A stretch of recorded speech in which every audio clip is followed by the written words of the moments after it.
Alright, everyone, it's right on 6 o'clock, and we've got just the right number of people in the room for the number of chairs. It looks like there's a little bit more. If people come in late, can shuffle. So I'm Graham Watt, recovery manager. I want to recognize elected officials here tonight. Chair Rolly Russell, Regional District, Mayor Brian Taylor, and council members. Also hands, a couple members in a couple spots. Great. So just a note at the beginning, we are Les Johnson is recording once again, and we'll have it online, but he's basically pointing at me, and we'll be having an update from several of the recovery team members. Yes. Can I not be recorded? If you're out of the field of view of the camera, you won't be recorded. Thank you. Yep. It's quite simple. Yes. But a lot of people depend on the recordings to get the updates because, you know, can't always get here in person.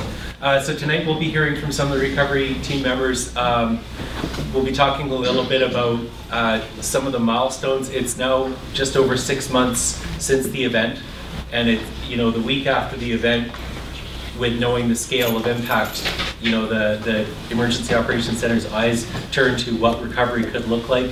And I'm just going to talk briefly about what a couple of the milestones have been. But there's some good things happening right now in terms of progress on wellness, and we'll be hearing from Darren Pratt from Boundary Family Services. And there's progress on some of the critical infrastructure pieces and that kind of thing that we want to share with you. And then, of course, lots of time for questions once again. So starting out our 6 months in recovery. One of the things that's happened, there's been 3 meetings of what's called a policy group at the regional district and city, where there's joint staff and management team and leadership from the various groups that are looking at what are we trying to achieve the recovery, basing it on the public input and the emergency management objectives. So I'm going to tie that into the presentation a little bit, and we'll be getting the progress update from the teams. Everyone has seen this before, of course, but the scale of impact just within the city, the scale across the regional district, everywhere in dark blue here was underwater January 11th when the satellite photo was taken. And what this means from a perspective of recovery planning is there are 100, 200, 300 different individual stories and impacts and recovery pathways, and there's a lot that's not perfect. So we recognize that, and there's also a lot of progress happening. So I know a lot of you are facing hard questions and also coming up with some good solutions. So I think I just want to recognize that point. It's a region-wide issue. Focal point here, of course, but there's many issues in the west boundary, up the North Fork, and out at Christina Lake. And as our team is building out, I won't take away Darren's fire here, but there's going to be increased outreach to all areas to connect with people and help them in their recovery planning. So the initial stages around recovery were, basically, is it safe to go back into your homes? The green, yellow, and red cards, that quick snapshot look, and then turning the gas and water back on, turning the, getting utilities going, beginning that process of gutting out, moving into what were the impacts on your individual households, what were the possibilities of, how many people would we be facing in the wintertime without adequate housing. These were a massive area of concern for the recovery team early on, and it's fascinating to see how things aren't what we anticipated. They're changing, they've shifted, and there's no template for the flood recovery in BC. So that's kind of that's definitely telling.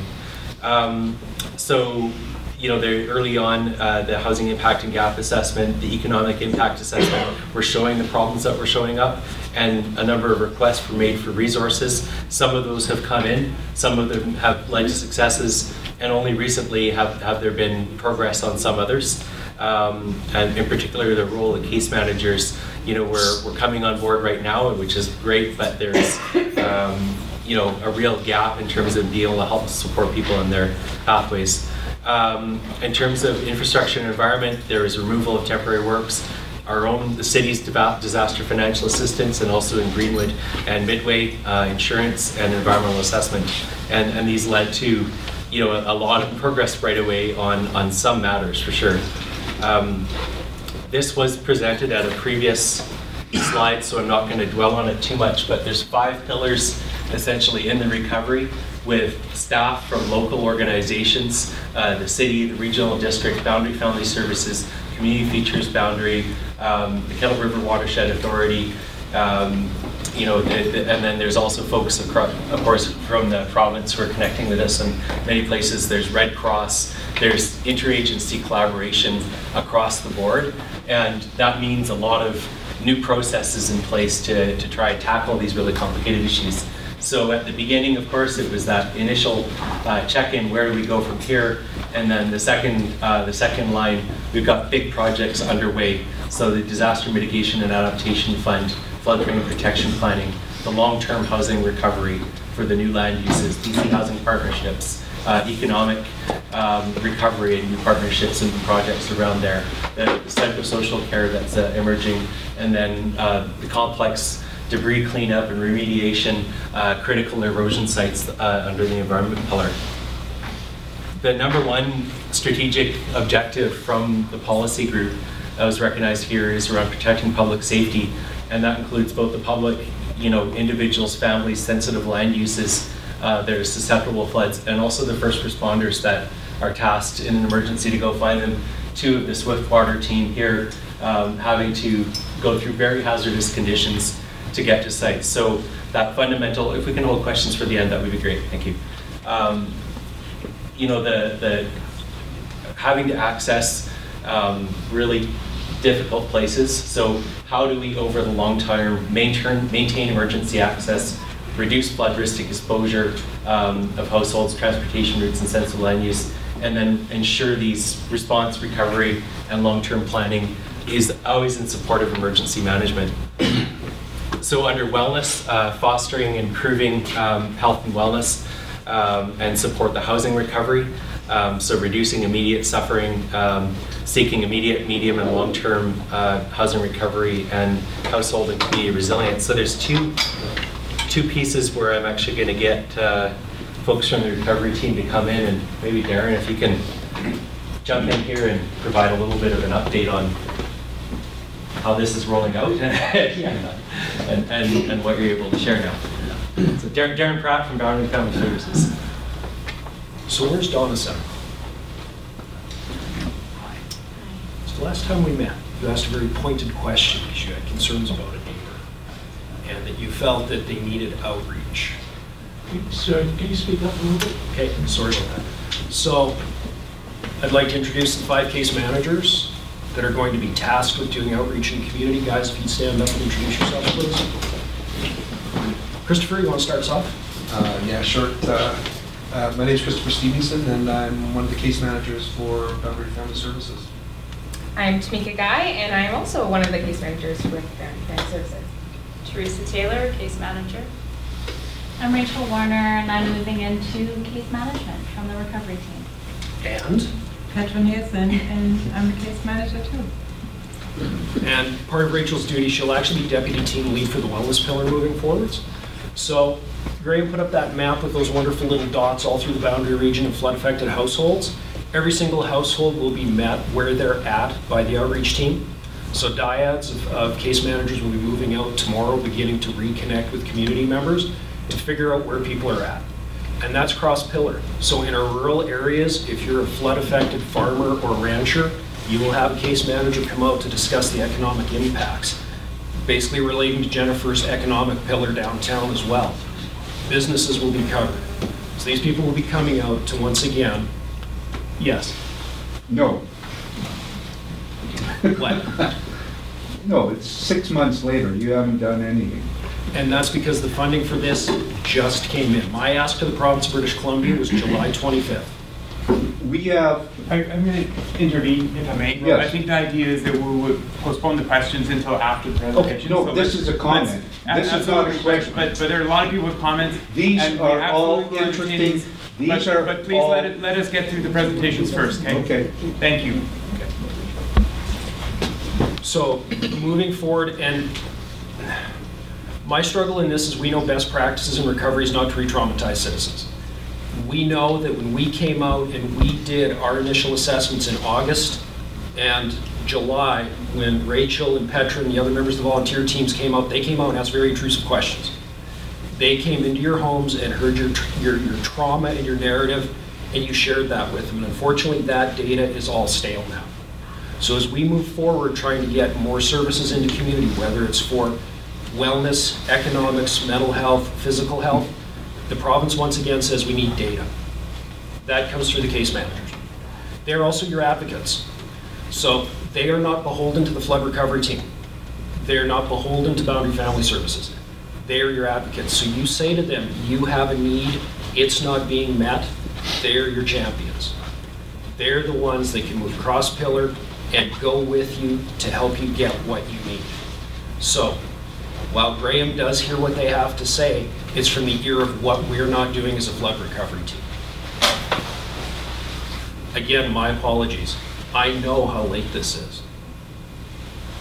And if I had it in my power, I would have had this money on the 26th of July. But I didn't. You're wasting our time. No, it's not. No. No? No, I apologize for that. Okay, Yeah, I Okay. apologize for that. then I will listen. Does anybody have any questions? Yes. Are they gonna have answers? That's what's missing here, is that we're all in limbo. We can't move, we can't step forward, we can't step backward, we can't do anything. We don't know if we should fix our house, if we shouldn't fix our house. We're gonna take it away in a month or in 4 years. We don't know. That's what needs to be answered. We need some answers. We need some concrete, direction. And Graham will be able to provide that update, so he kind of put me up front. Can I just step in? We had a conversation with Graham a couple of weeks ago about what we thought was a pretty good answer. One of the things I want to do tonight is to verify with you, so it might help. Yeah, the mental health stuff is all good, but there's less need for that if we have the answers we need to move forward with our You bet. lives. And it's not just around the mental health piece, because we've also heard that we have people in housing that is perhaps not as winter prepared as it should be. So that's part of that We as have no well. furnace. Yeah, so that's part of that as well. So there is work through the wellness working group to start meeting those needs. So no, if you are in housing that needs to be winterized, if you're in a fifth wheel that you've chosen to stay in for the winter that needs to be winterized, have those conversations with your case manager. But excuse me, it's not a choice. Nobody chooses to live in a motorhome for the winter. Nobody chooses that. This is a forced situation here. People need some answers. Yes. When will these caseworkers, whatever they call, coming around to the homes, what days? And will they contact us ahead of time? You bet they will. Yeah. And when did they start? So they started yesterday, actually. So they're going out in pairs to start. So there will be a period of them getting caught up on their caseloads. And one of them in particular, Christopher, will be specifically working out west and in the rural regions. So there's going to be a period of catch up, for sure. Do you want to hear something funny? Always. Okay. Today, I had somebody come to my house, never before from the city or anybody else, but today, I had somebody come from the assessment. Property, yeah. To assess my property that was flooded. And I asked them, how could you assess it? And they asked, were you flooded? And I said, no. But I lost everything. I have no answers. What do I do? Do I stay? If you use the right to ask me to move, to make me move, you put me into poverty.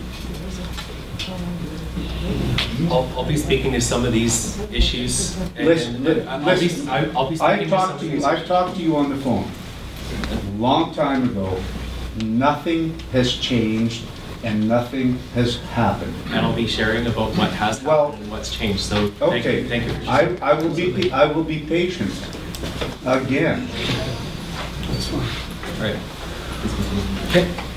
I saw a question up front. Actually, yeah. Okay, so there's 5 of them, they're going out in pairs. How Yep. many affected homes are there? 452. Yeah. What happens if you're not at your house at the time, you miss your chance? So you'll be called, you'll be emailed, so we have multiple contact points. So if your contact information has changed since the initial assessment in July or August, please update through the flood rules. So there is people going around from the government assessing our properties? I don't know anything about that. I'll talk about that. That's separate. They were in our house as Yeah, it's well. separate from flood recovery. We'll talk about that. Yeah, that's. Well, we're concerned about this. Is this like a trick question? Is this like, oh, we're gonna reassess your house way lower now because it's worth nothing? Because, you know, it's in a floodplain and we're taking it away, so it's worth nothing. So your assessed value is money, so we're gonna save a few tax dollars now having a lower assessment. But we're gonna get paid out based on the new assessment. Like, it feels creepy. It's, we don't have information, we don't know. We don't know what to do. I feel like Grammy should I can present. I can probably talk about that. That's a. I think we can go through the presentation and make sure we capture this issue. If I don't speak to it adequately, ask again at the end. But yeah, because it's space for it. Thank you, Darren. I wanted to say that even before this, there was someone who I saw was having trouble, and there was counseling that was offered. So I saw someone already. You know, I think they were kept okay because they stayed in their home. They were really affected.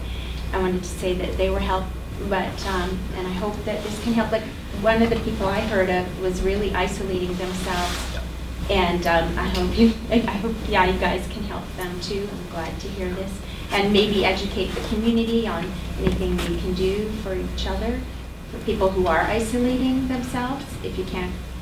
So our hope is, we had our wellness working group meeting today with our community partners. We have a couple things in play. We're hoping to have some broader community options moving forwards, especially as we move into the holiday time. Because we know that quite often the holiday time is really tough. So knowing what our community has been through, to have some more opportunities for people to connect within the community is important. Great. There was just another thing that I had heard or watched a recent program about post-traumatic stress disorder. They were saying that yoga was more effective than any drugs out there. So I thought that was interesting. You bet. Thank you. Yeah. Well, and it's not even just yoga. We know that just like you mentioned, getting out and connecting in community has a huge effect. Jess? The one thing I have found speaking with people is that people say to me like regularly, oh, but I'm not that bad off, I don't really need help. And so I was just thinking that the case managers, I'm sure that you guys are aware of that, but if somebody says that to you, I feel like you should say like, no, you've been impacted as well. And what issues might you have? You know, like I have a friend that's depressed and he won't do anything about it because he feels like he wasn't as impacted as other people. So anyway, I just thought that was something important. Yeah, definitely. And it's a continuum. And we talk about every response as a rational response to an irrational event. Nobody wakes up in the morning thinking this is the day that their house gets hit by water. That's an irrational event. So everybody's response is appropriate. Please, if you feel that you have yourself or somebody in your circle that requires more immediate attention, please either call the Flood Recovery Center or Boundary Family Services and we will connect you with the case manager. We are doing this on a priority basis. So if you have a concern like a neighbor that has been isolating for weeks and you feel needs that immediate attention, please let us know. Are you part of the decision-making of expropriation? No, not even close. None of us are. So That's right. Everybody in here is dealing with whose decision? So, you know what, yeah, good, and you know what, we're gonna come back to this because I've got a part of the presentation about that. If I could actually get Rachel to come up, because we heard about housing, and just, I'll bring up your slide, Rachel. I just want to address the questions relating to what's available in the housing program right now. Oh, my mouse is jumping here. So I'm gonna just give an update on behalf of Urban Matters and Emily. This week they are at a affordable housing conference in Vancouver, talking with many nonprofit partners, trying to get a plan, a suitable plan after our March 29th end of our program for hotels and motels. So we were given funds from the province to have people that had no other choice but to go into a hotel motel. We so far have 11 people, but that is open to anybody that has been flood affected. If your trailer situation is not working out, please call the flood recovery office. Please talk to us. We've been trying to get in regular contact with as many people as we can that we know have been having housing challenges. Some people are making the decision to stay where they are at. Some people are making the decision to come into the hotel motel program. We're not forcing anybody to do one thing or the other. We're just presenting the only option at the moment that we have to be warm, safe, and dry if your house or trailer is not working. So currently we have about 41 properties that are empty, people have walked away from. There's about 20 households still in RVs on properties. Most of those RVs are not properly winterized. So we are, working with them, the homeowner.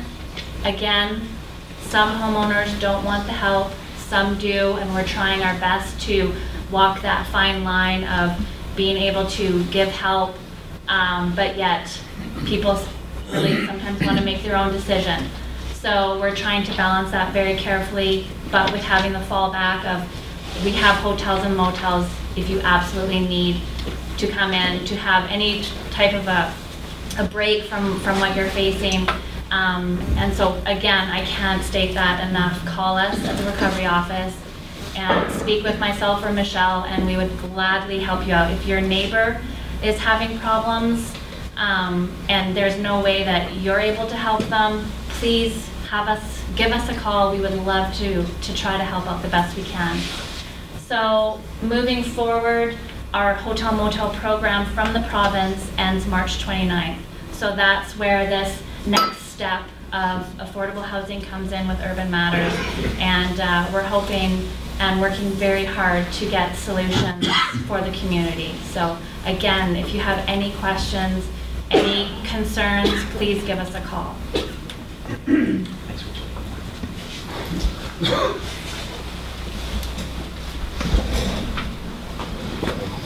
Computer seems to take a minute each time I switch here, so 1 second. So this is the topic that is, I think, of most concern for a lot of people around what are permanent solutions that look at avoiding this kind of situation again that we saw this spring. And so we know that there's many areas of the city and out in the regional district that face regular flooding that are at risk of major erosion and are difficult places to respond to during a flood. And so this summer, the flood recovery team, the regional emergency program, city council and regional board brought in engineers to study the situation and to make recommendations. Then there was community consultation about those recommendations and a lot of study and feedback about what those recommendations would mean. That's what the survey was that happened this summer.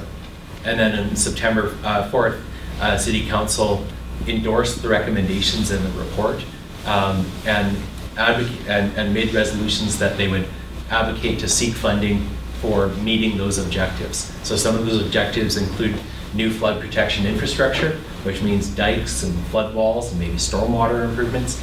It also meant buying out areas, acquiring properties for green belts, for areas where there'd be wetlands offset from the river, so that during a flood, the river would have a place to go and not cause damage and not tear down a dike and not flood people's homes. So it was a really fine balance. I will come back to questions at the end. I know you've got burning questions for this. It's a fine balance because some of the people who are in the areas that are designated for buyout had little or no damage to their homes. And it's because they're isolated at the outer edge of an area that did. There's site-specific work that still has to be done as part of this engineering. What was advocated, what was represented, were broad strokes, right? They're really, in this general area, this is where we need to study and find a dike or a flood protection that protects the critical infrastructure or downtown. In this area, this is where we need to seek funding for having green infrastructure instead of a subdivision that was made, 100 years ago and has faced flooding multiple times and had partial protection from a dike in the early 70s that didn't withstand up to a future flood. The risk that any municipality, local government, diking authority has when creating a new dike is, even if you build it at that 200 year, 500 year, there will be a flood that surpasses it. So what is the acceptable level of risk? So that was the discussion that happened in late July through August and September. And the approach that was advocated is definitely a tough one. So how does the flood recovery team, through those endorsements, through those recommendations, develop, seek funding for and implement flood protection and adaptation solutions, right? So this is about climate resilience. And how do we optimize financial, the money aspect of it, social, how does this affect the community, and environmental? So, putting a dike out in the river is something that's not viable from a permitting perspective and is challenging from an engineering perspective, but would be least socially disruptive, for instance. So is this a perfect balance? I don't know, but I know that it's something that council and regional district wanted to have studied further and followed down the path of and trying to find the best fit within it. So that's basically where we stand. So I'm going to ask, there's two parts to the next piece of the update around permanent solutions. David Reed, Manager of Operations for the City and Critical Infrastructure Team Lead, will talk about the flood protection proposal under Disaster Mitigation and Adaptation Fund. And I'll be talking about the appraisals and the approach that's being undertaken for how we know how much money to ask for following down this path. If you want to speak to flood protection. Thanks. Dina, maybe I need you mentioned too, and anything else that makes that we feel needs to be answered. Okay, so I'll start out. I'm David Reed, as Graham mentioned. We're working across the region. So right now we're working in the village of Midway. They're starting their water and sewer repairs starting Monday of next week. The city of Greenwood, we're putting out an RFP to remove some of the temporary flood protection work that they put in during the event, and then having an assessment done and see what we need to do to bring it up to the 200-year flood construction level standards that their diking should be at. We put in expression of interest for the Disaster Mitigation and Adaptation Fund, or DMAP as we like to call it, back in July 31st. We were accepted to move to the next stage, which was put the application in. You have 3 months to fill out the application in detail. It involves archaeological assessment, environmental assessment, it has civil work, natural work. It includes diking, some road dikes, elevating some access issues that we saw during the floods, improving the stormwater system. Also with that, the land buyout, or the piece that is causing a lot of the angst. So we have to have that application into Ottawa for January 11th of 2019, so this January. We don't expect to hear back from the feds until probably close to May whether we're going to be successful with this application. We've also put in for the natural disaster mitigation program. And that should be 3 million, not 3,000. Right. That's more of a focused area for the downtown core and working on the stormwater system and some diking for the downtown area. We're working with the city's insurance company right now.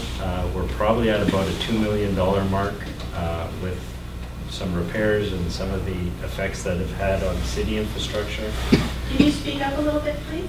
Sorry? Speak a little louder? Yeah. Thank you. So with the city's insurance, we're probably at about $2 million with the critical infrastructure that was affected during the flood. We're also working with the disaster financial assistance on the city's behalf. So anything that wasn't covered with the city's insurance that we needed to have repaired, we built a recovery plan. We also did the same for the village of Midway and the city of Greenwood. So they both have recovery plans that we've put into the province.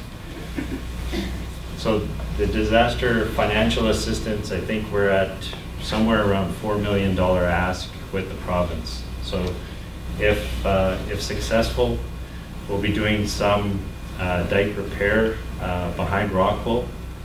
That's one of the areas that was affected. It's eroded the part of the pathway there, and that pathway is a registered dike. So we'll be looking to repair that to the current 200-year flood construction level. Also, there was a portion by Interfor property that was eroded underneath the registered dike, so we'd be looking to repair that this year. So we're just waiting for the engineered assessment to go into that, and then we would start work as soon as the approval process was in. We have our Section 11, or the in or around stream works in different locations. So we're trying to work through all the approvals, the assessments, the notifications that we have to go through to do work, and find the funding wherever we can. Along with trying to do that, we had some concerns about the South Ruckle area and our water main. It's one of our main feeders into the major industry in those two neighborhoods. So we had some engineering reports. We had two separate engineering reports to give us their determination whether it was imminent danger or imminent risk. So we've put those together with a timeline starting at working backwards from the freshet, or in the beginning of April, backwards with all the approval processes and putting out to tender the work and all of that. And it's come up that it's close to the end of November that we would have to start that project to get that complete before freshet. That request went into EMBC last week. We're just waiting to hear the response from that. So we're trying to cover some of these areas with multiple options, I guess, for funding. But we are working hard on trying to get as much shored up or built up and kind of in preparation for the next freshet. So we're doing what we can there. Thanks, David. So in terms of the acquisition of properties, the buyout process, so there's different funding sources that will be needed to meet that. And what they all require is what's called an attestation, including appraisals, not assessments, but appraisals from professional appraisals companies. So that's a site-specific. It's not what BC Assessment is doing. I'll talk to that in a moment. But it's site-specific, and what we've asked for in the work that's going to be coming up is pre-flood value and current value post-flood. So what this recognizes is something that was, pre-flood. What was the condition of the house? What was the condition of the property? And then also recognizing if some people have actually invested significantly post-flood in repairs, as was part of the pathway, what is the value in that? Also recognizing there's a loss of value because of the flood, because of the damage to the homes, and because of the impact on sales in those areas. So the appraisal is to get a complete picture and help us support this funding application. It's solely about the funding application. So under the process we're doing, we hired, in a sec, we hired Keystone Appraisals out of the Kootenays. There's going to be information, advertisements, messages going out in the coming week here, and they're going to contact everybody that's within these areas, as well as some site-specific properties outside of these areas where we need that information on. And basically they are neutral. They are there to determine those values pre-flood, post-flood. That information is going to be used for the grant application. We expect to probably need some follow-up, if we're successful with funding, some follow-up to support any follow-up work. But this is the basis. This is the starting period for upcoming discussions. So basically any information you have to show the value of the home, if it was heavily damaged or destroyed, the appraisers will be wanting to work with you on that information.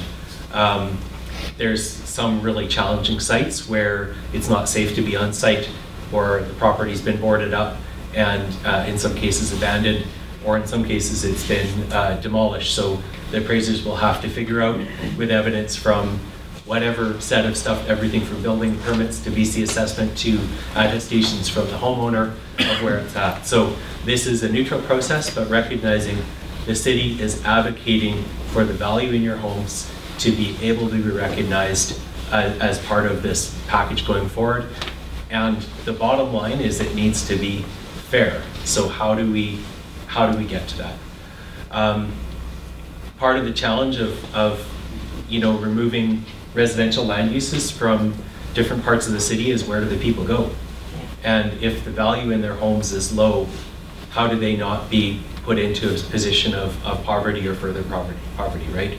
So what other resources are needed, aside from just fair market value, what other resources are needed to help get them into new situations?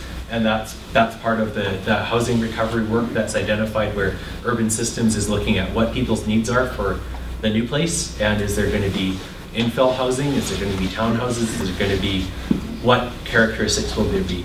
Is there flexibility within some of the sites that aren't in a complete buyout area where some things could be moved?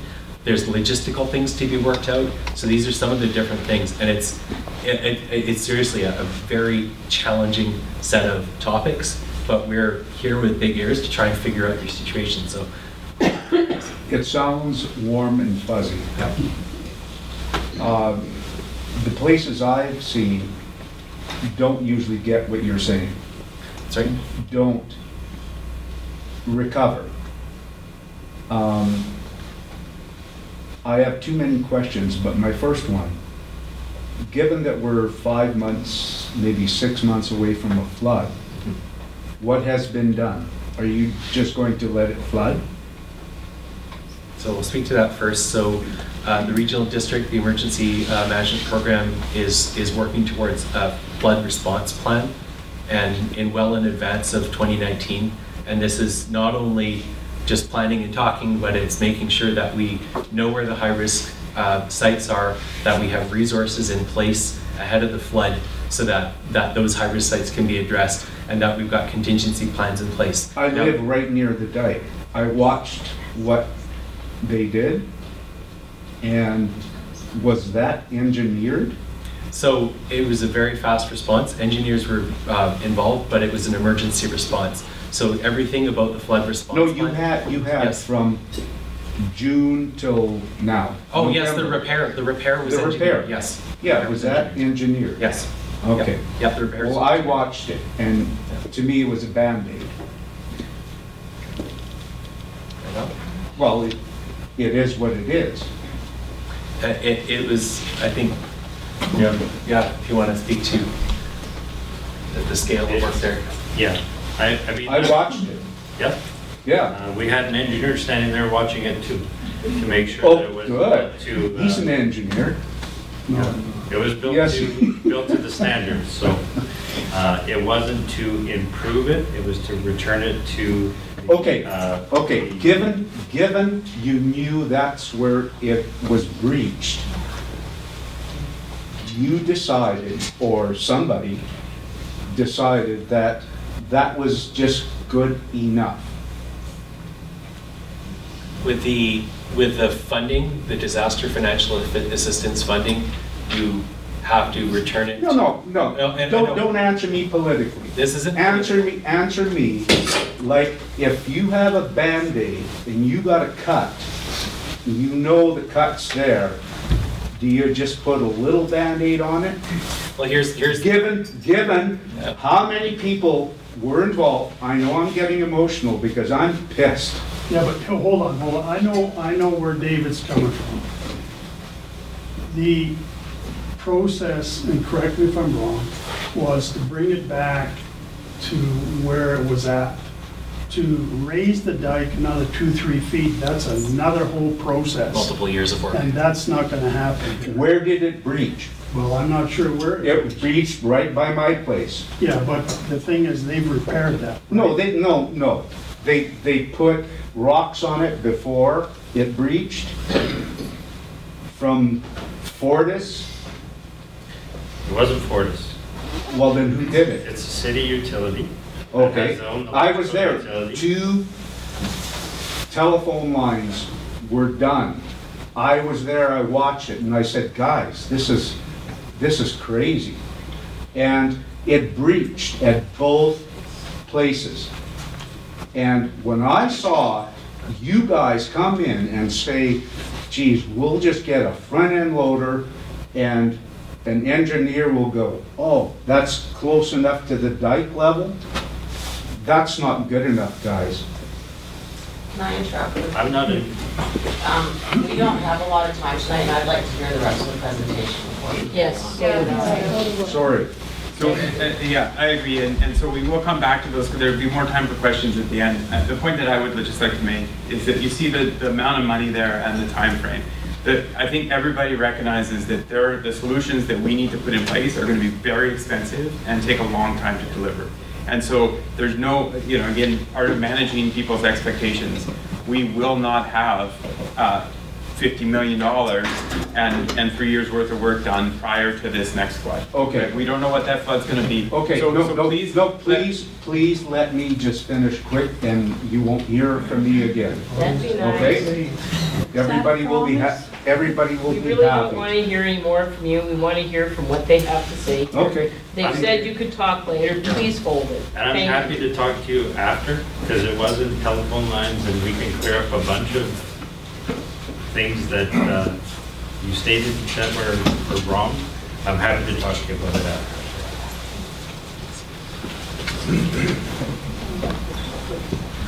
after.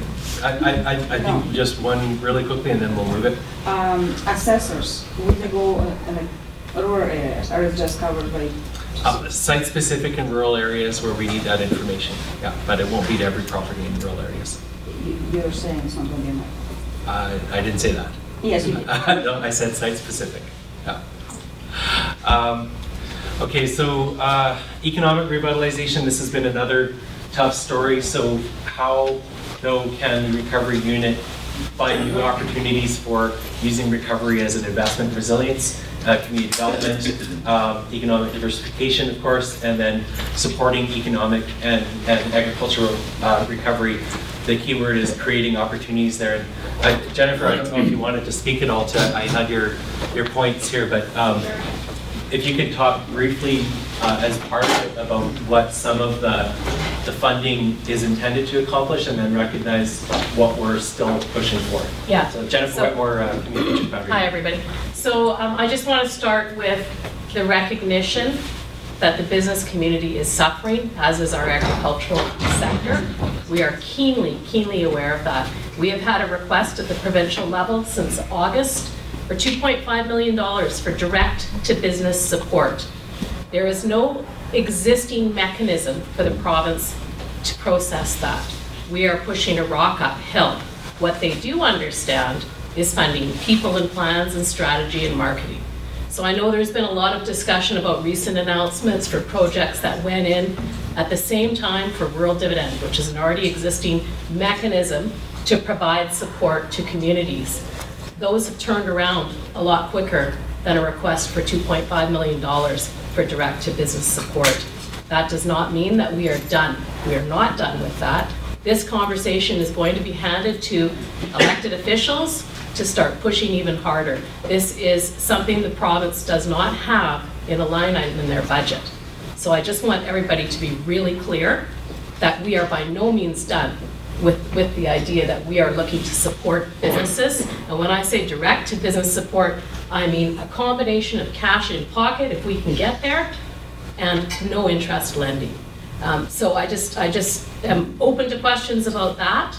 In the meantime, I will say that we have provided 3 very comprehensive sets of data, which the province loves to have, as you've heard, and they don't want any more from us. We have given them everything they need to recognize the economic impact here. So our job now at this stage is to push. Yes? I don't understand why the business community and those others that are being held at bay by insurance companies don't have more power to make them do something. Yeah. Why are these buildings sitting empty? If we can bring in firefighters from Australia and all over the bloody world, why can't we bring in another contractor or 50? Yeah, insurance is an entire other can of worms. There are 3 kind of key areas that I've been pushing. The first is the $2.5 million direct to business support. The second is insurance as it relates to business in a flooding event. It's incredibly complex. We have gone to the level of FICOM. We have gone to people in Vancouver who represent individuals who need to get after their insurance company, and we are sussing things out. We're writing letters expressing concern. Insurance is complex because it is a private sector product that is paid for, and we assume the service will be delivered that we paid for. We've learned some very difficult lessons here. It's not that way, and particularly not that way with flooding. One of the things they understand is money. And if you put a front page, do not buy this insurance from that insurance company because it sucks. How long would they be able to stand that? Yeah, absolutely. And there is going to come a time where, you know, I mean, I've said this before, and I've said it to the elected officials that are in the room, we are going to be handing some of that advocacy piece over to our elected officials and to all of you who have gone through this, because you've got a voice, and when it comes to insurance, that may be the route we need to go. Disaster financial assistance is the other one. Pardon me? They're not listening any other way. Nope. No, I would agree with you completely.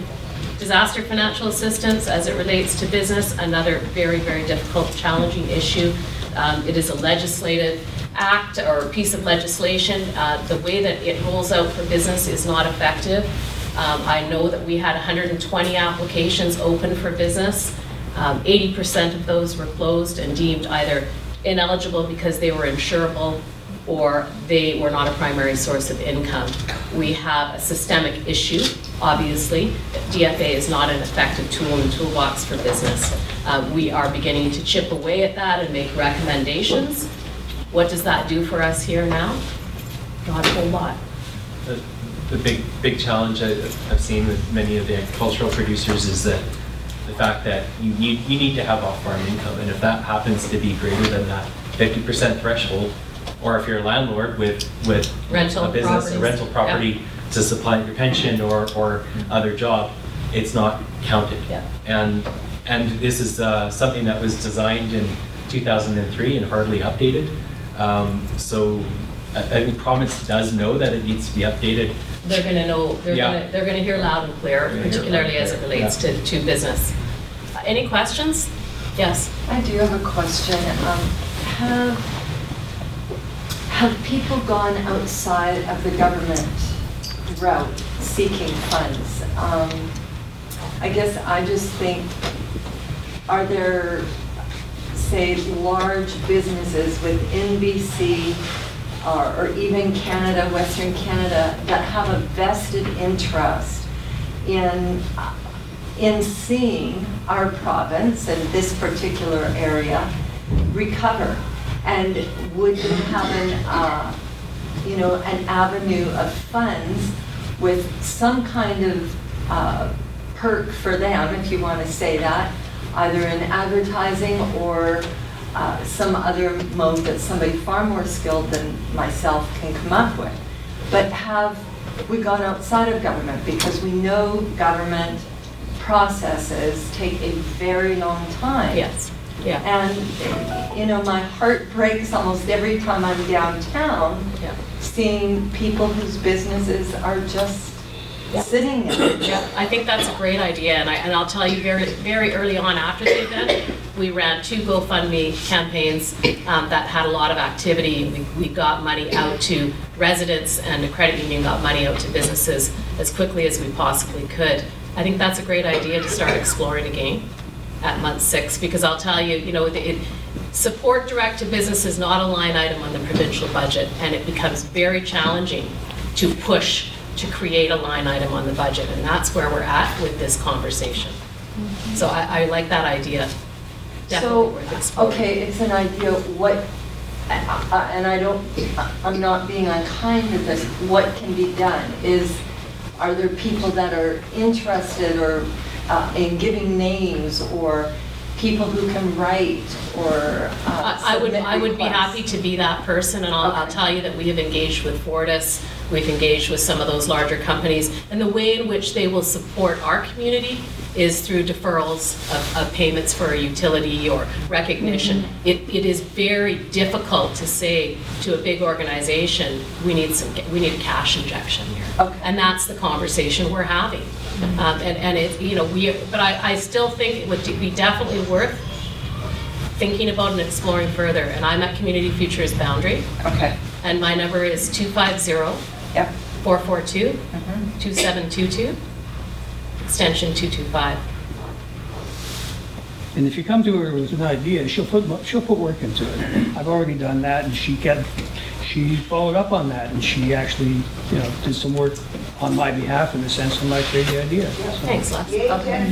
Yeah, thanks, Vera. Yeah, we're going to be, you know, we're going to be the poster child for pushing for this conversation provincially.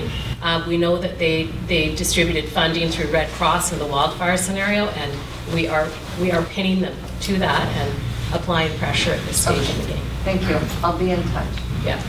If anybody has any questions, my business people, I see you here.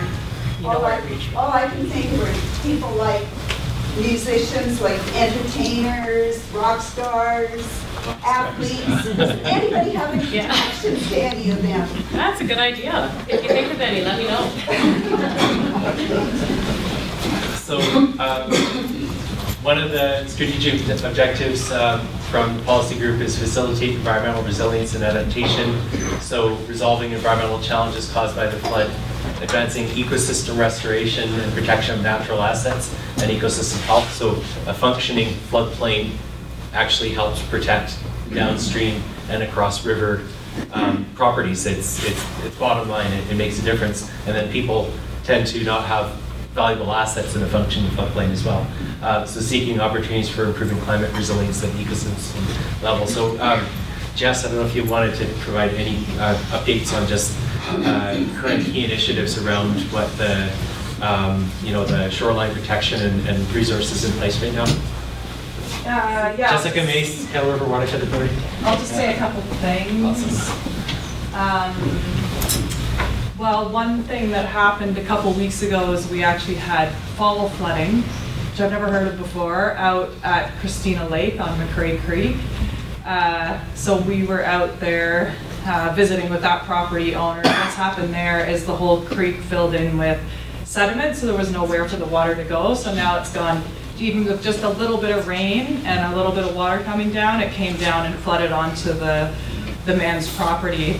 So that was stressful, and and then kind of a sign of, I guess, that we do need to think about next year in the freshet. And I know it's hard to talk about it and to sit back and wait, but I feel like the city is really trying to get things going as fast as they can. And anyway, that's we're supporting the city as much as we can with the Section 11 that Dave was talking about. That's in-stream works permits, and So that is something that we're also trying to support individuals with. And so if you haven't spoken to us yet, if you have shoreline and you're worried that next year the freshet's coming and it's going to take out your shoreline and take a lot of your property away or possibly impact your house, then it would be great if you talk to us. We've been trying to reach out to people, and we have a little bit of funding to help people with that. And we're also gaining a lot of expertise.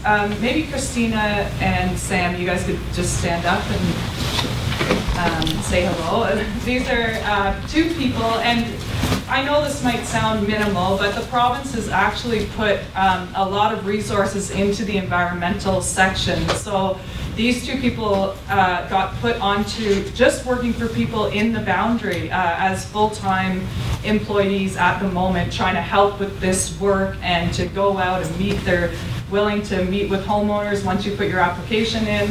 And so anyway, they're here to help us. And there's also a lot of other resources that are working with them that I don't think existed before this flood happened. And so that is helpful. But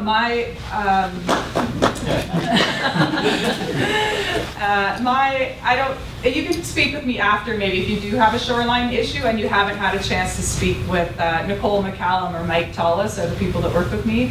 If you haven't called us at the Kettle River Watershed Authority or got a phone call from us, then please come and speak with me after. Those are the main, That's great. main things. Yes, Muriel said a question. Yeah. Yes, seeing you up there has reminded me when I was doing bank cleanup down at Bluthman's Ranch, and I found a winter tire. I posted a picture of it on a couple of Facebook pages, but in case somebody, a winter tire and it was the whole wheel, it's in great shape, and there are actually 2 pictures on Facebook. So if somebody has lost a tire, please come talk to me after.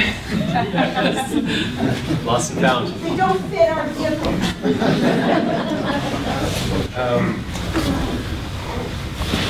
I picked this image for this one about engagement because, I mean, multiply this times the hundreds of different individual pathways through recovery, and there are people who are hurting and there are people who have figured things out. And it, going back to May, if that's kind of where we are, people were all having their own life experiences prior to this as well, and it's layered on and made some of those worse or changed things for people. So public engagement, community meetings, the outreach, the consultation regarding to flood protection options, and now the case management approach is the underpinning of what we're trying to do. There are many, many individual pathways in here. We know we're not always reaching the right people always at the right time, but I'm really glad that you keep on coming out because this shows me that this is a really valuable function here. We're going to continue trying to do this at least once per month, but also start doing some Facebook Live sessions and some Q&A work to get, you know, some regular interaction. And if we hear something on the street that's not quite right, like I heard one the other day that we got all the money and we're just holding on to it. So I'm always happy to shoot down rumors because it's really important that people recognize the progress that's been made and the challenges and gaps that still exist, because there is definitely advocacy work, as Jennifer Wetmore spoke to, and then there's also, you know, a place to connect with people who can help on the recovery plan. So that's the goal of the group, is to continuing that and continue getting better at it. And then the other, you know, this is about governance, and what I like with the policies, that there's policy statements here, that governance is, you know, about equitable, fair, and reasonable decisions. So, you know, fiscal accountability, case management, advocacy for senior government role and decision-making process in recognition of local needs. This is a piece, this is something that hasn't been done before in BC. There's been examples in other provinces, you know, Calgary and High River as examples, St. John and High River in New Brunswick, where there's been different processes been used, but there's no playbook in BC. So this puzzle picture, like, we keep on trying to figure out how do we make the best possible decisions, and sometimes it means waiting on information that's not here yet, and that's frustrating for a lot of people. Or waiting for a funding process we're asked to apply for all existing funding that's out there, it might mean waiting for a funding decision. And so sometimes that's the only way to get something done. We're also looking at the other pathways to get funding that are outside of existing programs. And we went through that. There was 2 things that I didn't put on the last slide. One thing was our recovery. Do we know if we have our message system fixed yet? It's not fixed yet. So we are generally in the office at Monday to Friday during office hours, even during lunch sometimes. Imagine that. What's the phone number there? It's a new one. Hold on. 236. 236. Yes. 570 2007. 236-570-2007. It's one of those new area code ones. Please call us. If you want to drop by, we are extremely busy. Sometimes we'll have a chance to talk to you. Sometimes we won't. We do want to talk to you, but please do make an appointment if you can. And then admin at bfre.ca will reach Michelle. She'll dispatch you through to the right people. You can also reach the managers at manager@bfre.ca. So those, I believe, are on the website or will be shortly. So there's that piece. I wanted to emphasize one other thing just before we go to Q&A. That was the BC assessment. So BC assessment has a mandated role to report on current value in order to determine the tax roll for next year's taxation purposes, right? So it's completely outside of flood recovery. They will, keep us up to date about questions that they have based on what the flood damages were and what flood protection stuff is underway and that kind of thing. But it's an independent process. At a provincial government level, there's many of these things that have to happen. And that's why there's assessors out in the community over the last couple of weeks, is trying to make sure they've got those current values, as best as possible. In terms of what the appraisers are going to be doing, so the Keystone appraisals, they are going to be anybody who has, the best way is phone numbers. So if we don't have your phone number with the flood recovery team, it might be slower to get to you, but we're going to start with phone numbers and emails where we have them, and then also mail out to all the property owners and occupants of those properties. And we might be requiring some interaction with the case management folks to, make sure we're getting the messaging out. And then what there will be is basically a questionnaire about your home and what it was before the damage, what the improvements are, that kind of thing. There will be a site visit follow-up. And if the site is not safe to be on or that kind of thing, they'll want to talk to you on the phone, in person, and this will probably be happening in the 2 to 3 weeks from now. So some questionnaires coming out, paper or online version, and there'll be a paper version will be available for pickup and drop off at City Hall once they're ready. So don't do it until we've announced that they're ready. Keystone will be getting the media messaging ready by Friday, and so we'll have the information all out by next week for how to start this process and work with the appraising team. But I think we're ready for questions. Is there anything that you wanted to? Okay, awesome. All right, yes, please. So I have 2 questions. First one is, have you completely determined who's going to be bought on the risk? Or will this appraisal Sure, so who's going to be bought out, that question, there's a little bit of site-specific work in some areas to determine how much at risk properties are. We've given a pretty broad list in terms of appraisals, but it doesn't mean, just because there's appraisal, it doesn't mean that the whole property will be bought out. It might be a portion of the property for rights of way for a dike and that kind of thing. So we have a list of about 122 properties altogether. 88 of those have dwellings on them, or primary residential had dwellings prior to the flood, and the remainder are either empty properties and 8 commercial. So some of the properties in the rural areas where there was site-specific issues, we need to know the values on those. Where property isn't going to be inhabitable, we're going to get follow-up value for those sites. So that's a follow-up, two extra pieces. Yeah. As far as I understand, it is also funding specific dependent, so it won't happen unless the money is there. That's right. Second piece, you mentioned the appraisal. The outcomes of the appraisal will not dictate whether or not it is one of those properties. Okay, so my second question, they let out building permits for people to fix their homes enough that they can live in them for the winter. Yeah. My understanding. Does that mean now that you can get a building permit to finish your home so that you can live in it permanently where it is, not as a temporary basis, but as though that you're going to live there forever now? It's a really good question, and a lot of people are asking this one because A, the funding isn't certain, and B, it might take 2 to 3 years before that site will need to be cleared and people will move to the new site, right? So in the meantime, there are resources to move everyone to a camp or something else in the meantime. In the meantime, that might be the best option to be in that place. Some people have been asking us about moving their houses, and they've been talking to house moving companies. Other people have been looking at what they need to do to get their house back up to a reasonable place. And I'm hoping that the team that's with Wellness can help find some materials and resources to help get those properties ready for living in, whether it's, you know, in some cases furnaces that might be available from some places or something else to get it done. That's something that's on the radar here. So you don't know that you can get a building permit to move back in and just live there permanently, or? Basically, right now it is until that final resolution around funding comes in. It's essentially status quo, but the decision making is, if it's a good place to be in to make your home habitable right now, then, you know, that's the best place to start. Is that okay? Yes. Before continuing questions about buyout, I know in a sense it doesn't matter.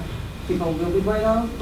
It depends on the money. But the question that I have: would people be bought out BCSS value, or they will be bought out previous flood market value? I just want to make it clear for everyone. Yeah. So we're getting appraisals of value prior to the flood and current. And then in some cases, the only data is BC assessment data if the house is destroyed. But the appraisers are getting both. What council is asked for is to have the recognition of pre-flood value, and we have to chase down all the avenues of making that happen for successful paths forward. It might be that it's established that some people get access to land. If you know, in terms of starting, some people might get you know, specific kinds of loans or support on things. We don't know all the individual outcomes there, but we do need to know the pre-flood value and the current value in order to go through the funding request. But you're thinking about market value. Market value, what would have been prior to the flood to purchase, and knowing what it would be now. First of all, I apologize if I offended anybody with taking too much time, but I have a lot of questions that still have not been answered. Are your questions specific to yes. the damage on the dike? Yes. Okay. So I'm the dinosaur in the room. I have lived there, my family has lived there for 70 years. I did the right things. I raised the houses. This is one who lives in there now. We were not damaged. So our situation is different. How can you ask me to leave when, even if it flooded, we spent the extra money to make sure it was engineered and it was safe? And it was safe. How could you ask me to leave and put me into poverty? That's a really good question. It's not the intent and not an acceptable outcome to put people into poverty. And there has to be acceptable and fair pathways forward for that resolution. When we looked at the image of the river with a functional floodplain between the river and the dike and development, yes, that's the ideal for a reason, because it prevents damage from those areas downstream or in the future, right? So one of the, like, there are many different alternative pathways discussed and identified, and they are all still, you know, they're there, right? Like that, and that's something that's really important to recognize, that we don't know the final outcome here, but the reason that council endorsed for North Ruckle that concept is, if you look at the depth of flooding for 95% of the neighborhood, and you look at the depth of flooding where access comes from on 2nd Street and 68th, it creates an untenable circumstance, even for those properties that, like you say, did the right thing. That the fact that that property was engineered for flowing water, the foresight that was done, if those were the requirements 50 years ago, then a lot of that neighborhood would be in a much better circumstances, right? So we know that's the case going forward for all new development. It has to be doing what you did for those properties, right?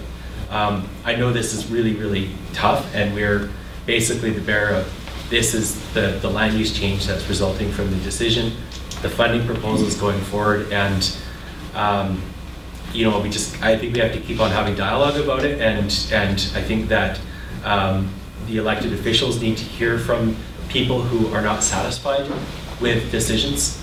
That's important. You know, we're the coordinators to try and carry out the recovery options that have been determined, but elected officials need to hear about challenges with that and find acceptable outcomes. I know a lot of people who want to stay. And there's also... And they're going to keep trying. And I also know that there are people who need help, who can't stay, and they should be helped. The point is, you can't, I think, you can't paint it with one broad brush and say, this is just a flood area. It has been a flood area for 70, 80 years or more. So it's a personal victory for each one to try to do what they have to do. And I would just echo Graham's comments too. I think we appreciate where you're coming from. I want to reiterate, you know, you asked the question about how you can be asked to do something. Making it clear that the recovery team, so Graham and the team leads, they're not the ones that are making those material decisions, right? Those are the elected officials, so myself, the mayor, the councilors in the room. That's got to be the target of those conversations, and I think they're good conversations to have, but those are the people to have those conversations with. Is that you, sir? Yeah. That's it. Okay. We will talk. I believe there was one from over here. 1, 2, 3. My question is, you talk about pre-flood evaluations, after-flood evaluation, but we don't talk about market evaluation. We're zoned R1 just the same as it is up in other parts of higher up in Grand Forks. So will I be able to get the same value for my acre as I would get in Valmar? That's a good question. If I have to move, I have to move somewhere. So what I want is replacement value, what I have somewhere else. So don't just say I'm in the floodplain, oh, it isn't worth anything. Yeah, it's my life, it's my home, it's my... I absolutely agree, Ken. So I have to replace that property. Yeah, so for 2 things. So the proposal for South Ruckle is, I don't probably remember the great big green blob. Yep. That was an early sketch. That's been refined, and what that means is there's a focus on flood protection and preventing water from coming in, combined with improved drainage. So the number of properties on the list for complete or partial acquisition is actually much smaller.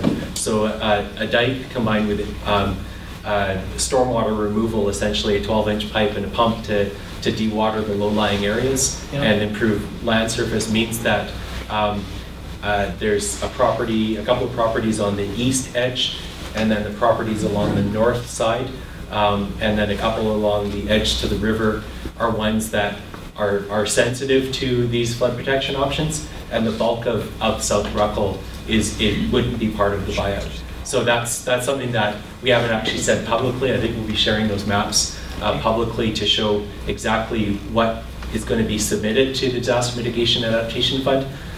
Is resulting from the dialogue that we've been having with the engineers in order to get that. The second part here, though, stands for everyone who, whether it's a buyout or they've lost their home because of erosion, the value that's there now, or the value, pre-flood value, isn't enough for a fresh start somewhere else. And what is a kickstart? What is fair and equitable? And how will how we meet that? So we flagged this early on. The city has some land. The city has ability to servicing.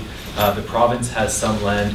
We're looking at these discussions around how do we identify places where we can have acceptable options for people to be able to move into, to create value again, and ultimately, if that's not their final spot that they stop, it's something that's allowed them to carry value forward and start something new. It can't be essentially a land lift that gives tremendously more value than before, but it's got to be acceptable transition for people. So it might be hard for some to look at what that looks like. I'll come back to you in a sec. I think we're going, here and then here. Yeah.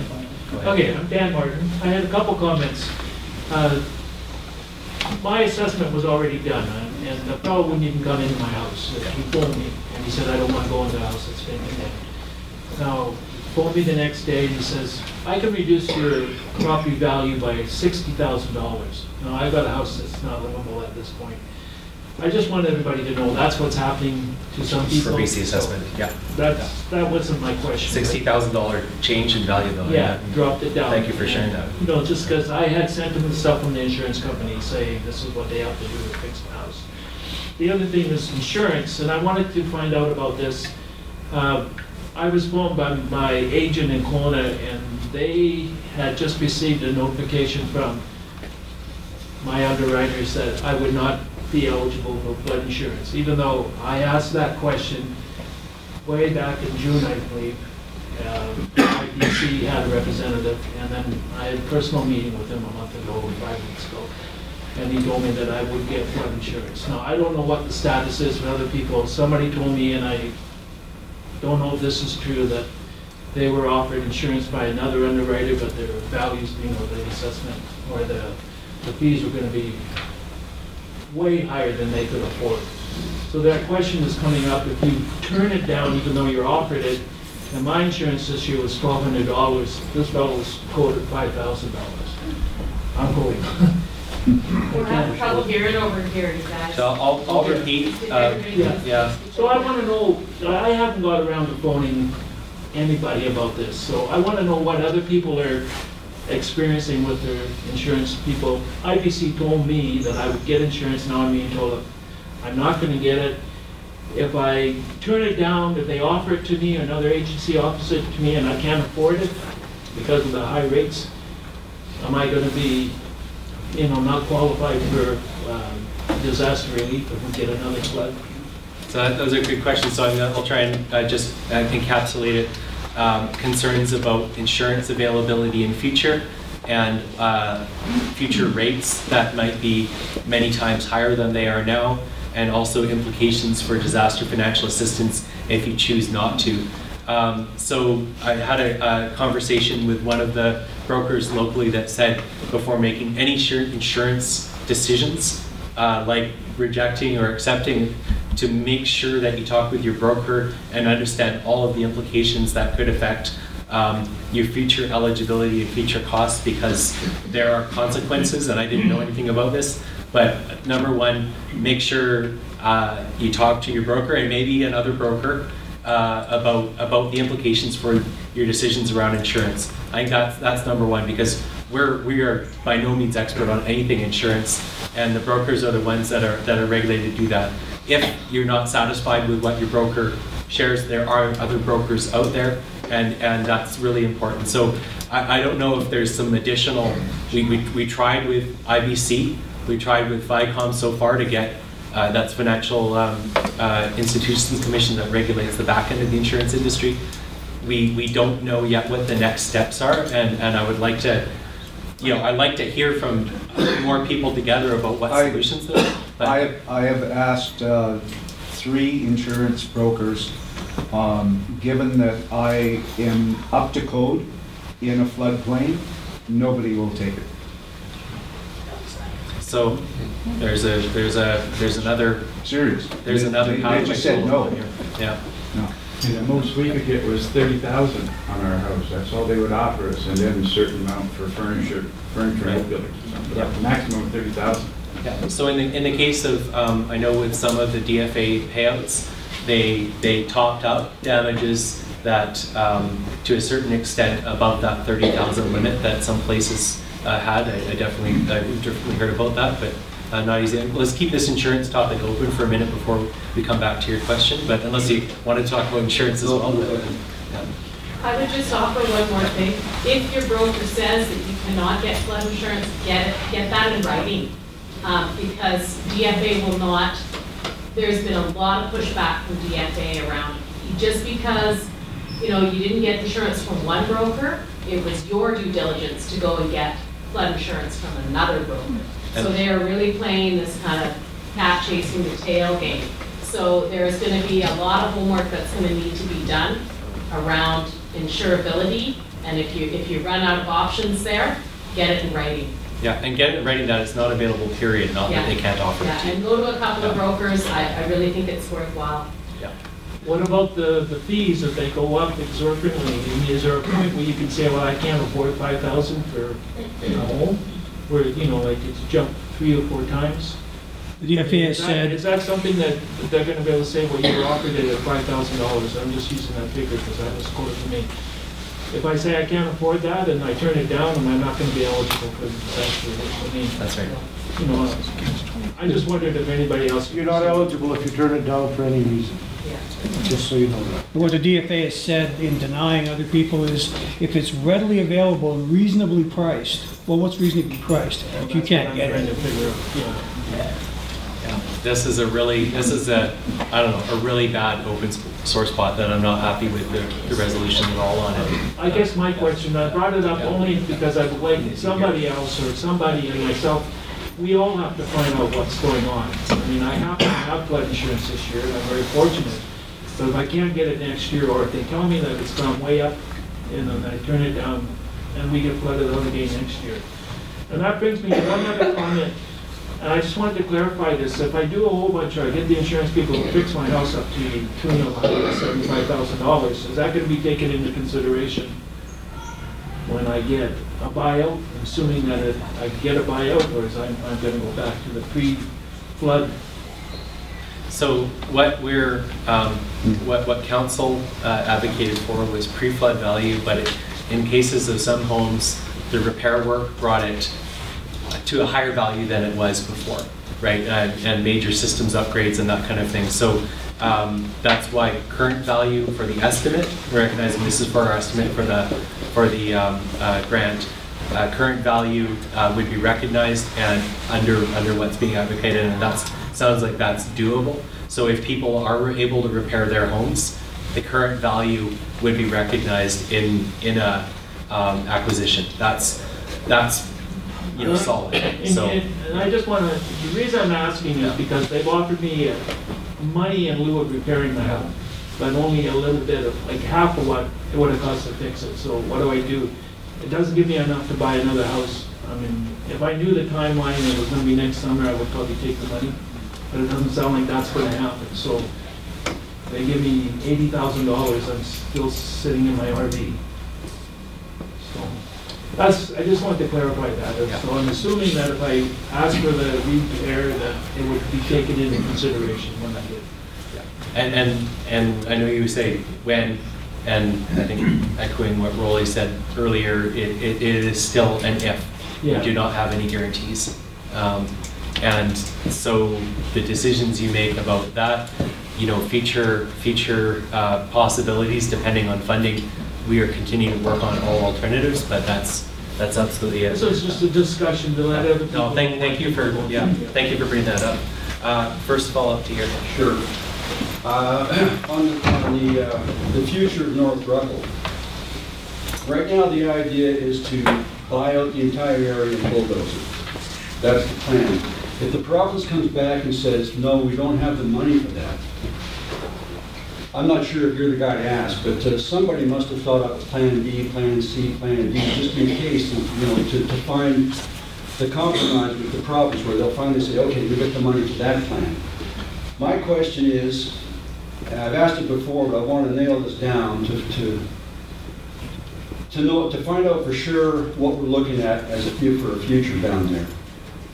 I've heard some people say that there may be some sort of a plan, some idea somewhere that would save North Ruckle. There's some of us who are back in our homes, we don't ever really want to leave.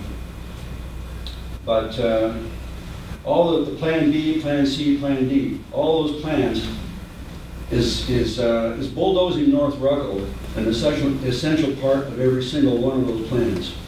So can anybody answer that? Yeah, so I can answer two parts, and one is probably only in my head, and one is probably acceptable to all the elected officials and stuff. But one is that when you're selecting among possible alternatives, you select the one that is supported and advocated, endorsed by the decision makers, and then you start investing money in figuring out the costs of doing that, engineering that, permitting, archaeological, environmental, all that stuff. And you start going down that pathway. You actually don't continue investigating all the other options once you start down a pathway. Oh. So the question of is there a plan B right now that's being fulsomely determined? The answer is no. But what I would really like to see, as we hear more about what's fundable, we keep those kind of options written down, and I would actually like to see further consultation and further engineering evaluation. At the same time, once we have our flood model, and this is the key, right? We're still waiting for a flood model that says for this many 100 cubic meters per second, here's the height of the flowing water, how fast it goes, and how strong those dike needs to be built. We're still waiting for that model that's coming in this winter. So once we have that model, we can actually test alternative ideas and have consultation with the public. And to me, that would be part of the plan B, C, D. Absolutely. You're going to find out sometime this spring, presumably, whether the money's coming through. And then you figure it's going to be like a year before you guys even start to turn dirt down in North Ruckle. So it's just for anybody that's wondering, those of us who've been able to get back in our homes, we're in our homes for 2 more winters. Pretty much guaranteed. We need to know that. That's an answer we have to have. That's a really important answer. But hold it. That's like saying you don't know plan B and you can give us an answer. You can't. So we're in pause mode. So how would you feel? I think about this all the time. Give us the answer about the 2 winters, like that would be helpful. Just that, so that we at least give us an answer to that. How long you're in pause mode. I want to, like, in recognition of what we know, and that it's basically a 4 to 5 year process to go through the entire construction of the dikes and various flood protection options. There's significant amount of permitting, costing, et cetera, and that work won't even start till May or June probably, right? So our anticipation that 2019 is the year of studying, negotiation, figuring out pathways. 2020 is probably when construction would be happening. Is that your assessment as well? I mean, there's some sites where work would proceed immediately, but maybe talk a bit about your assumptions there. So I would say that it's not that there's not other options being looked at. I would say the funding is the big hold up. So we won't hear about the DMAP grant application to see if we're successful or not until Graham mentioned it's probably May. We're looking at every other source of funding that we can possibly chase down to protect certain areas and neighborhoods. The big question is how things will go with a buyout if we are successful in the application. So that could take up a large amount of time. Right. So none of the construction could start, or some of it may be able to start, but that process would have to be complete, the removal to get things in place. So it's hard to put an exact date of when we would be So, dirt. so I would suggest that this is a question, this is a very good question, and we know that people need to have that answer. That this is a question that the flood recovery team ought to ask council, mayor and council, to be very clear on the soonest possible date that they would expect to see any action. Not just that. What we need, what I'd really like to get from the city would be, regardless of how it all goes, guarantee us that we can stay in our homes for 2 more winters, because we just need to know, we need to just relax for a while. And no, what I'm saying is, like, 2 more winters isn't that long. That's another year and a half. These guys, what you guys are saying, you're going even beyond that before you even start to turn dirt. If someone could just tell us, look, we'll work as fast as we can. We're not interested in getting out of our homes quick. I mean, that's what I'm suggesting, that question, as opposed to trying to get these guys to answer this question tonight, that city council ought to have that conversation and come up with that, with the input from the recovery team to be able to say, what is it, you know, is it 2 winters at the soonest, right? And what I'm asking, and what I would suggest is, even if they were able to make it happen faster, guarantee us 2 winters. That's what I'm saying, but that's not a question that these guys can answer, right? Yeah. So just, I think that's a good... Damn it, I thought I was going to... Hey, Dave, nicely tried. No, honest. That was good. On what you said, I completely agree with you. I want to bloody well know how much longer, if you're going to force a buyout on me, I want to know how much longer I'm going to be in that house. Having said that, I want to, if you're going to buy me out, I want to quick, because I don't want 2007 money in 2021. I can't replace my home. I already think that you guys are that I'm going to get ripped off. Because one of the things that you said, the last thing that you said when you talked about the new valuation was, oh, and we're going to look at the possibility of reselling in those neighborhoods. Well, the city, the region, the province has basically said our land is valueless because you can't sell it because you live in a floodplain. Did I say resell the neighborhoods? Yeah, you did. Did anyone else hear me say that? Because I really want to. Hang on. So you could potentially give us 30 cents on the dollar. So I want to set the stage for what the potential outcome, the potential worst case scenario is far worse than that, people. To be clear, right? The potential worst case scenario is what we've seen in other parts of this province, where people get 0. Okay? You are told you cannot live in a particular place and you get nothing. Johnson's Landing. That's the other end of this spectrum. Okay? We are doing our best, I think, to try to navigate this process to get as fair of a solution as we can that makes all of us that were impacted as whole as we can, recognizing that nobody that has been impacted here is coming out of this process whole. Yes. Okay. Can I So I think there's a very deep understanding of the pain that's associated with the anxiety of not having these answers. We're trying to clarify those as best we can, but there aren't answers in many of these cases. Can I ask one more? This is a legal question. Given that some of us have done the right things, we are in code. We had no damage during the flood, 0, because we did the right things. There's just 2 homes, his and mine. Given that, legally, can we still be told that we have to move? Yes. Yeah. Because it's expropriation. Absolutely, and there's lots of precedent for that, right? That exists, and it has to do with those priorities that were outlined about public safety and everything else, right? So we're not going to get, there's no way we're going to get into a legal conversation here. No, right? But yes. You answered. Yeah. It's not expropriation yet. Right now it's a buyout. If it goes to expropriation, we won't get a dime, because if you read the act, when they take your property, they have to, according to the Expropriation Act, they have to give you fair market value as of right now, not before the flood. So what the city's trying to do, they're actually on our side. They're trying to stay away from expropriation, call it a buyout, and get us a screaming good deal if they can pull this off.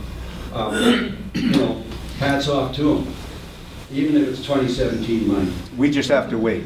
We have to wait, so all I'm trying to nail down is could someone just tell us, year and a half, you've got at least a year and a half in your homes, you can relax, I can get into my studio and make music and not think about it for at least a year. So let's work on that, get some certainty around timeline and get that characterization of the timeline. I think we have to talk with our engineers that are doing the estimation about how the work program can go, and council would need to have that discussion to say, yes, this is the approach to provide certainty. I just want to follow up, under no circumstances would we be reselling the land under this disaster mitigation and adaptation funding. It has to be dedicated to green infrastructure.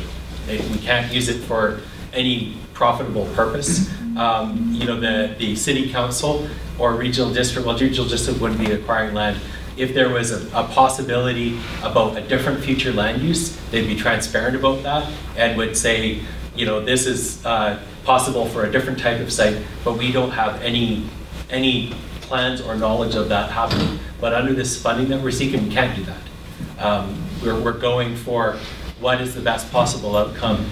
And the other thing about timeline, I mean, I don't see from a planning and development perspective how we can have 88 new dwellings ready and up to go by next fall before next winter.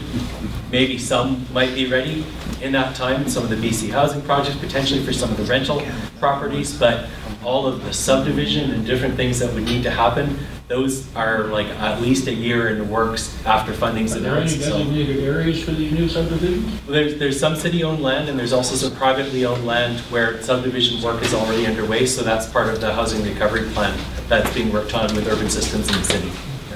Now I know this has flared up a bunch of conversation here, but I have two here, and then you, and then you, and then, actually you were before. You were before any no, of these folks. I'm done. Yeah, no, I'm pointing right here. Oh. Thank you. I really appreciate what you had to share here, absolutely. I'm going to start here because you did have your hand up earlier. My question is to the city. At quite a few meetings ago, they said, we'll give you, for those of us that can move our houses off onto another property, we will trade you a service lot for a service lot. Have they done anything towards that? Whether it's spread out lots or whether it's a subdivision? Do we have any knowledge of what's going to happen there? So I think it was probably expressed as we'd like to explore the being able to move a house from a service lot to a service lot and being able to exchange. I think that it's a possibility. The city has identified lots that are serviceable, and some are in private hands and some are in city hands, but no decisions have been made. It's pending funding and pending this timeline, but I'd say it's an opportunity to keep open. The reason that it's important is because in some cases that if a movable house is a good place to live and it can work well on a new lot, let's keep that option open. We're talking with house moving companies to look at what are the logistics involved. One of the property owners affected by erosion is keenly interested in how to do this, and so he's initiating that conversation. So we'll share back what we find, but it's part of the planning. We haven't fixed the resolution yet that can be a pathway for different houses. Excellent question, though. Thank you. Here, yes, thank you for keeping your hand up. Yes. I was just going to comment on Dave's question. If we can be guaranteed 2 years. I don't know if you can guarantee anything after next May or June. You know, you can't go 2 years ahead. It's got to go from spring to spring. I don't want to sit through that long again. I don't think I can sit through it. I hear that from a lot of people as well. Either. So the sooner the better. If we can get out of there, the sooner the better. If the city can exchange land or help with, you know, pushing maybe to modular companies or something to help provide homes on this land that we can, you know, if we get a buyout. Yep. You know, otherwise we're stuck where we are. So as soon as possible with clear timelines, as long as possible for who's, you know, both ends of the spectrum. So let's see what's possible. Yeah. All I'm saying is if someone could just say to me, we're not going to force you to leave for a year and a half. You could maybe leave sooner if the money comes through, right? Let's work on that timeline and figure out what the possibilities are, okay? Yeah. Okay, thank you. I was just wondering if the government money came through for these other floods happened and how long, like you said, in Red Deer and different places. Yeah, you know, I don't have all the details. New Brunswick, though, I talked to their recovery manager this summer for their spring floods, and it was a provincially mandated program, and I believe they had the funding right away to start the buyout process because they already had a recovery plan in place. I think it was a 1 to 2 year process in Calgary and Red Deer, and it played out differently. So there's not Red Deer, Calgary, and High River. In High River, there was a pretty systematic buyout of a number of the properties along the river, and those were, you know, quite wealthy properties essentially that were part of that. In Calgary, in the most affected neighborhoods, a buyout was offered to a large part of the neighborhood, but it wasn't a mandatory one, and only 3 properties actually undertook it. It's because some of the homes had, a lot of them were up in this new, you know, they were built newer and they were high enough and didn't have heavy damage. I've talked to people personally who had damage to their homes, accept the risk, and chose to stay. In the Bow River example, there are other upstream flood protection options that the Alberta government's undertaking that aren't available in a rural area here. That's basically the, you know, different pathways in different areas.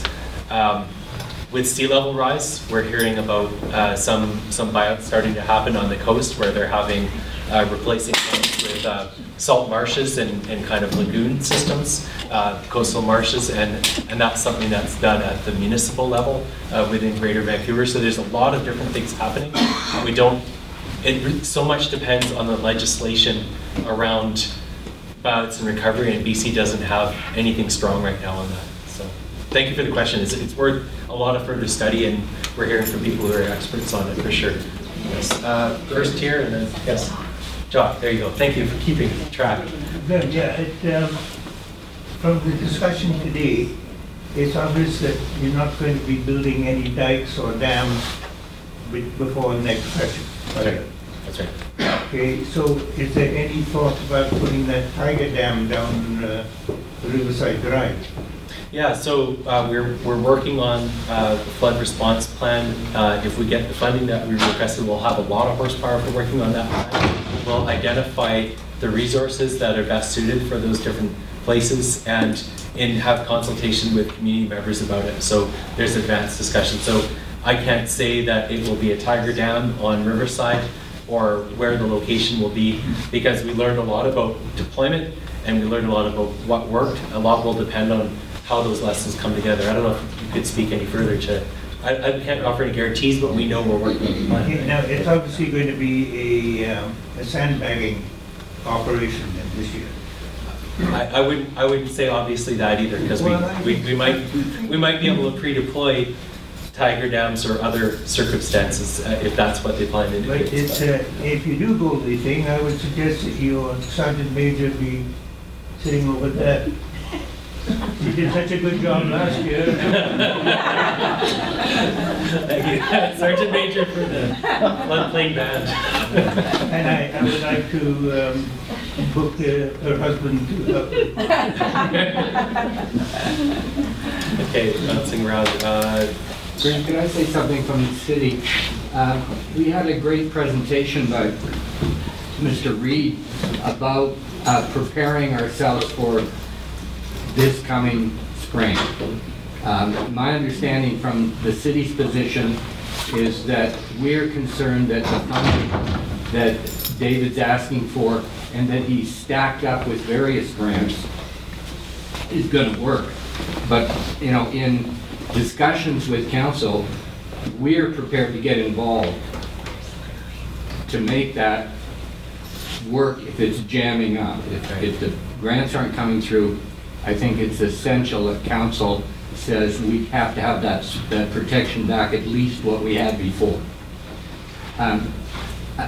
The other thing is, I'm seeing that it's quite a reasonable request that we attempt to get some further timelines so that we can give some people assurances that the actual move out of their house is not going to be forced before whatever. And I don't want to say the timeline now, but I think that's a reasonable kind of request for City Council to pursue. We also have taken the initiative of having a number of links that were not there with the city in the past. We've got two councillors, Councillor Moslin and Zielinski, that are going to be directly involved, and myself and Councillor Kroger on the policy end of things. So the city is getting more heavily involved in it than it's been before. And I think that the two takeaways here tonight are clearly for us that we'll be asking for some timeline assurances. Great, thanks, Brian. I realize that we're not going to have the dikes built before next flood, but you people are going to know by approximately the 15th of March whether we're going to have a flood again by the snowpack at that time. Are you going to have sandbagging and equipment available at that time so people can start and get ready rather than 2 weeks before the flood? And you can't do enough to stop it? Speak to flood preparedness. I mean, just to reiterate, last year, April 1st, the snowpack was at 149%. May 1st, it was at 238%. March 15th might be a little early. I know there's a lot of angst out there. Graham spoke about the water modeling, that we're going to have the ability to say, okay, the River Forecast Center, what do you see coming our way? They're going to say, you're going to see so many cubic feet. That was a huge, huge issue for us at the Emergency Operations Center to say, okay, we have this many cubic feet per second of water coming down the river. Does that mean we're going up 4 inches or 4 feet? So with the water modeling, we'll have a much more accurate measurement. But as our mayor said, we do have some plans in place, and we'll be watching the snowpack very carefully. And we will be taking some temporary measures ahead of time to make sure that we have time to get a lot more done. So we're going to have a lot of conversation with the public, and we'll keep everybody informed as we can, but we're working on a lot of different areas and plans. See, I put out 3,000 sandbags last year on my property, but that wasn't enough. Did you remove them, or did you keep them there? I left them there. Yeah. Okay. More to build on this year. Perfect. Yeah. This question here. So after you gave this presentation the other day at council, the first question, you ended up answering something about the feds and their restrictions on how much money they will pay and what value and stuff. Do you know what, if any, restrictions would be with the province, or do you still have to find that out? So we were having that discussion with the province. There's actually a policy group being struck with the province to talk about all of these questions about what to fund, and then there's the local government side for, relocating people to service lots or that kind of thing if their compensation is enough. So we're looking at all three pieces of the picture. It's clear that I think the Disaster Mitigation and Adaptation Fund wasn't designed specifically around a buyout in response to a flood, but preparing for a future flood and basing on current values. So we have to continue the conversation federally around was that the policy intent, or is that just the rule that they landed on? We're not done with that conversation, obviously, but I've had 3 conversations in the last week with provincial counterparts to see how this fits together. So when you said the feds wanted to use current value, would they be using the assessments that are being conducted by Keystone now, or whoever it was, or would it be the tax assessment rules? So the Keystone will be determining that as best as possible both current value and pre-flood value. What the federal component is specifically around current value. So if there is a discrepancy or a difference where it's much lower, like what will the province be able to support and what will local government be able to support, that's what we're working on. Okay. And it's a really good question. The inputs into the bag of cash are basically the feds and the province, and that's it?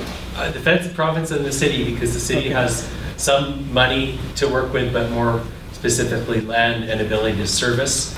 And so if there's a way to move it forward that way, then that's something that they can explore. Thank you. Talking about buyout, I know you guys told me I'm kind of out of that picture and you want to demolish my house. But if my house, I just want to say, I actually told the previous mayor, and I want you to hear it too, my house is built very solid. And everybody's saying if my house is up in the river, it's going to be my fault. But, okay, if house is up in the river, it's a solid house, it's going to block bridges, it's going to take down bridges. Because it's a 4,000 square foot house built like a tank.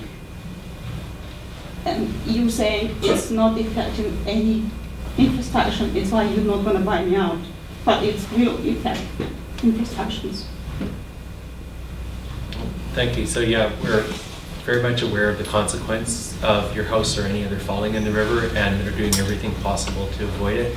And also the question of what is protectable and what's feasibly protected once you start down that path. So we're looking at all the possibilities for what are your recovery pathways and what you can do in relation to buyout, land trade, different things like that. But there's less options available in the rural area in some extents than in the city because of the multiple properties and because of infrastructure in place. But it will affect the multiple properties Sure would. because it's going to block the bridges and the city will flood different paths. Yeah, thank you for sharing that. But we're definitely aware of that, and it's not an acceptable outcome for your house to fall. So.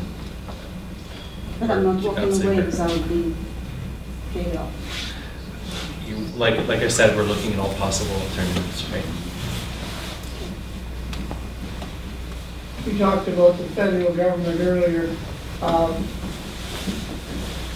did that work? Is that what the East Coast got? Is it a lot less money, or did they get paid out well? And if there's already a pattern from the federal government pertaining to how they were treated, should we not expect to be treated the same way? That's a good question. A lot depends on the provincial legislation, and each of these agreements are federal provincial, specifically with each province. So the one common factor is disaster financial assistance arrangements, where the government essentially backstops the DFA activities of the province, but it's by agreement. So another example of a federal provincial, I don't know if there's still farmers in the room here, but agri-recovery, it was there for the BC wildfires this year, but it wasn't for flooding. It was one of those federal provincial agreements that was designed in response to fires and then wasn't actually available for flooding. So I don't think that there's any precedent that they're equal across all provinces based on what I've seen. But I think our MP is very engaged in these questions, and we can certainly bring it up with Mr. Cannings, because it's a key concern. I don't know exactly the level that things were paid out at in New Brunswick. It was early on in the process that we spoke to the recovery manager. I think it's worthwhile following up. Might be interesting to talk to them and see how they made out, and what they had to do to make it move, because it seems to me like we're kind of stimulated here. There's hesitation on creating a precedence, because we're one rural community in a province full of floodplains and debris flows and sea level rise, and they know there's many disasters that could have serious cost consequences. So how they handle us has implications going forward. And so we've requested for them to look at this as an interim policy to test, because it is a fairly small community. Can we test this idea and understand the long-term cost and benefit? I think we might get some progress on that basis. But there's a real concern about future budgets, absolutely. And the taxpayers of the province would provide feedback on that. Right. Any other burning questions here or follow-up questions? Good presentation. Thank you.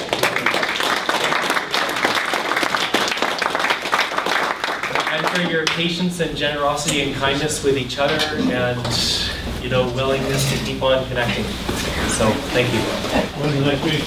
Next meeting, thank you. Next meeting, Michelle, are we confirmed for Thursday, December 13th at River Valley Community Church? So that's over across from or around the corner. Yeah. Because Wednesday night there is a meeting of RDKE and Trail, and they can't make it back here. So you're gone on Thursday.